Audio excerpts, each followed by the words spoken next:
The Garden of Patience. In a quiet suburban neighborhood, there lived a woman named Emily who had always been a bit of a perfectionist.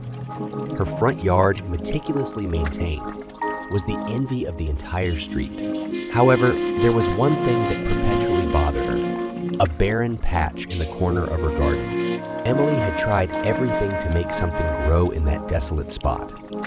She consulted gardening books, used the best soil money could buy, and even bought exotic plants, but nothing seemed to flourish there. Each failed attempt only added to her frustration. One warm spring morning, Emily was in her garden, examining the patch of barren earth yet again. Her neighbor, Mr. Johnson, a gentle and wise elderly man, noticed her distress and approached her. "Emily," he said with a warm smile, "I've been watching you tend to this spot for years. It seems you're trying too hard." Emily looked at him puzzled. "What do you mean, Mr. Johnson?" Mr. Johnson gestured toward the rest of her garden, which was a lush and colorful paradise. "You see, Emily, sometimes nature has its own timetable.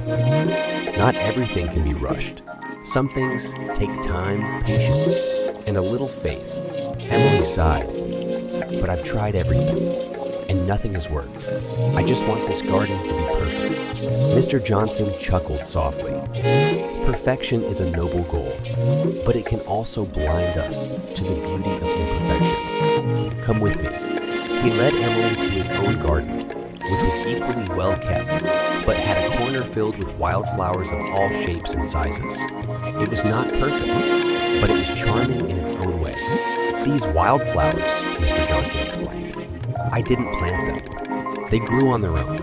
I used to try to control every aspect of my garden, just like you. But then I realized that sometimes you need to let nature take its course." Emily looked at the wildflowers, and for the first time, she felt a sense of peace. She returned to her garden with a new perspective.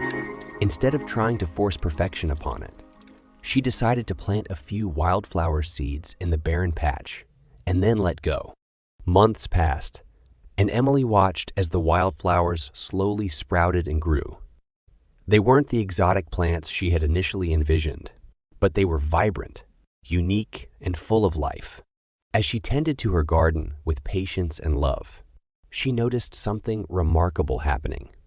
Other plants in her garden seemed to thrive even more. Emily realized that sometimes the most beautiful things in life couldn't be rushed or controlled.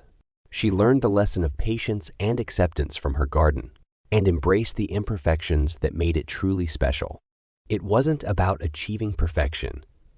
It was about nurturing and appreciating the beauty of each moment as it unfolded. In the end, Emily's garden became a symbol of patience and the beauty of imperfection, a lesson she carried with her throughout her life, reminding her to savor the journey and not just the destination.